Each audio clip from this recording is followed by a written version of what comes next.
L'heure de l'invité politique du jour dans toute franchise, c'est la Bougriou. Vous recevez ce matin François Calfon, député européen socialiste. Bonjour à tous les deux. Bonjour, bonjour François Calfon. Commençons d'abord par cette nouvelle année. En 3 mots, qu'est-ce qu'on vous souhaite et surtout qu'est-ce qu'on souhaite au pays ? C'est bien de me le dire. J'ai pensé en venant ici, je pense d'abord à ceux qui sont, et qui nous regardent sans doute, qui sont hospitalisés. On souhaite que l'hôpital public ait enfin des moyens dans tout cet embrouillamini. La deuxième chose qu'on peut nous souhaiter collectivement au monde entier, c'est que le bruit de la guerre arrête finalement d'imposer son tempo, et ça n'est pas gagné ni au Proche-Orient ni en Europe. Et puis enfin, j'ai envie de dire de manière un peu banale, la santé pour chacune et chacun d'entre nous.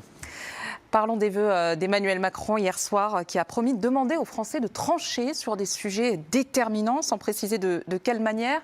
Alors vous, à titre personnel, vous êtes favorable à un référendum, plusieurs ? Alors, il faut toujours avec Emmanuel Macron, parce que c'est une sorte de charmeur de serpent. Donc on est là à sa dernière annonce, qui n'a aucune finalement vocation à durer. Il a aussi promis une conférence citoyenne. Je ne sais pas si vous avez entendu. Souvenez-vous de ce qu'il a fait de la conférence citoyenne sur le climat. Sur la fin de vie et sur le climat. C'est incroyable, il a marché dessus. Donc si vous voulez, M. Macron, et c'est le problème, au moins il a eu un accès de lucidité, c'est un pyromane pompier.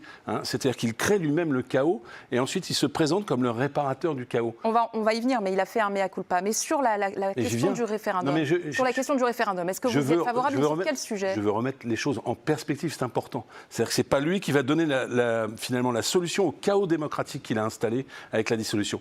Mais je vous réponds, parce que je ne m'échappe jamais aux questions qu'on me pose, bien évidemment que la première question à poser aux Français, c'est la question du référendum sur les retraites. Vous avez 70 à 80% de la représentation nationale qui compte, les Français également, qu'ils posent la question au pays. Et s'il était même un peu gaullien, il poserait cette question. Ça veut dire avoir du courage. Ça veut dire avoir le sens, finalement, de la transcendance. Et si sa réforme, par le référendum qu'il posait, alors elle était finalement sanctionnée et rejetée par les Français, il ferait comme le général de Gaulle et il en tirerait les conclusions qui s'imposent. Et donc vous faites partie de ceux qui appellent aujourd'hui à sa démission ? Non, alors précisément, je ne fais pas partie de ceux qui, matin, midi et soir, appellent au chaos et quand il y a le chaos, mettent l'huile sur le feu du chaos. Mais je dis simplement que si M. Macron avait le sens des institutions de la Ve République et du référendum, il s'inspirait de ce qu'a fait le général de Gaulle quand on pose un référendum et qu'on le perd.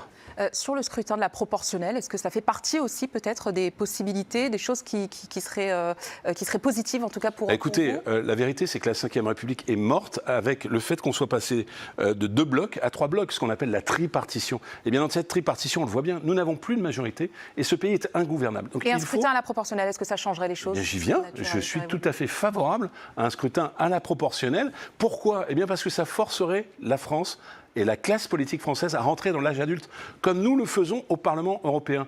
Par le mode de scrutin, au Parlement européen, il n'y a pas de majorité. Donc nous sommes obligés de quitter finalement nos postures pour construire des compromis. La fabrique du compromis, c'est ce qui fait avancer le pays. C'est la première fois qu'il va aussi loin dans son mea culpa sur la question de la dissolution, les conséquences qui en ont suivi, l'instabilité qui a été avec. Est-ce que cela va lui permettre de renouer avec les Français, à votre avis ? Écoutez, je pense qu'il y a quelque chose, je vais vous le dire avec beaucoup, j'en suis triste. Je suis très triste de ce qui se passe, mais je pense que, quelle que soit la parole présidentielle, elle est brisée. Il y a un divorce entre les Français et Emmanuel Macron. Et je vais même vous dire, il y a un divorce entre les dirigeants européens et Emmanuel Macron. J'ai eu honte de la France d'Emmanuel Macron quand j'ai vu que Mme von der Leyen marchait sur la France en répudiant M. Breton. J'ai eu honte de la France d'Emmanuel Macron quand je vois que Mme von der Leyen, sans même écouter la France, va signer un accord du Mercosur contre les agriculteurs français. Les agriculteurs français sont en position de faiblesse par la faiblesse que M. Macron impose à la France. Est-ce que vous reconnaissez, vous, une part de responsabilité du Parti socialiste dans cette instabilité, justement, soulignée par Emmanuel Macron ? Alors, absolument pas. Enfin, je veux dire, c'est lui qui est l'auteur. Il dit « j'ai une part de responsabilité ». Mais enfin, ce n'est pas le Parti socialiste qui a décidé de la dissolution. Ça n'est pas les LR qui ont décidé de la dissolution. Ça n'est même pas, d'ailleurs, on l'a compris, M. Attal en a parlé, ça n'est même pas le clan macroniste qui a décidé de la dissolution. C'est M. Macron tout seul. Alors, il reconnaît une part de responsabilité. Mais c'est bien le moins. Il a mis la France. Moi, je suis en colère contre cela. Il a mis la France dans une situation d'ingouvernabilité. Je suis député européen et vous savez, nos collègues des 27 pays, alors bien sûr qu'en Allemagne, il y a aussi une situation politique instable, mais regarde la France en disant, mais où est la France ? Et ils ne comprennent pas ce que fait Emmanuel Macron. Donc oui, il va falloir que nous fassions preuve d'esprit de responsabilité. François Calfon, il laisse aussi entendre qu'il ne veut pas dissoudre une nouvelle fois l'Assemblée nationale en 2025. Est-ce que, pour vous, cela doit tenir cette nouvelle année en 2025 avec cette Assemblée? Est-ce qu'il faut éviter de rajouter de l'instabilité avec une nouvelle dissolution? Pour ma part, moi je pense que les Français méritent un budget. Les Français méritent des lignes claires. Les Français ne méritent pas d'ajouter du chaos au chaos. Et donc nous allons chercher avec M. Lombard, finalement des victoires que nous pourrons arracher pour les Français, que ce soit sur la question du service public, que ce soit sur la question des salaires, du pouvoir de vivre. Bref, tous ces éléments feront que finalement ce gouvernement tombera comme celui de M. Barnier. Il faut bien dire que ce gouvernement a très mal commencé, ou permettra d'obtenir des victoires pour les Français, auquel cas il pourra durer. Une année 2025 sans nouvelle dissolution, finalement, est-ce que ce ne serait pas une bonne nouvelle pour vos amis du Parti Socialiste? Cela leur permettrait peut-être de s'émanciper une bonne fois pour toutes de la France insoumise et des accords de parti? Je pense que mes amis du Parti Socialiste et moi-même, nous n'avons pas à nous déterminer en fonction de la France insoumise.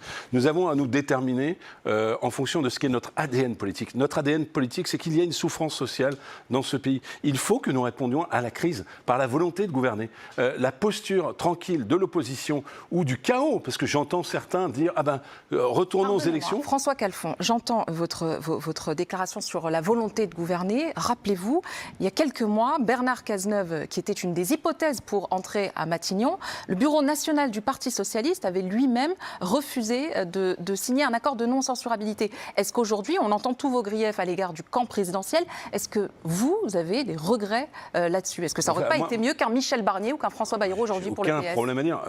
Bernard Cazeneuve, que je salue, est un ami personnel, un ami politique. Mais le PS n'a pas voulu le soutenir. Enfin, le PS, une partie du Parti Socialiste. En bureau national. Je pense qu'à un moment donné, il faut que chacun prenne conscience de la situation dans laquelle nous sommes. Il y a une forte probabilité pour que le gouvernement de M. Bayrou, qui a très mal commencé avec la gauche, tombe. S'il ne nous entend pas, il tombera. Et le PS ne veut pas redevenir un parti de gouvernement en essayant bon an, mal an. Je vais vous répondre.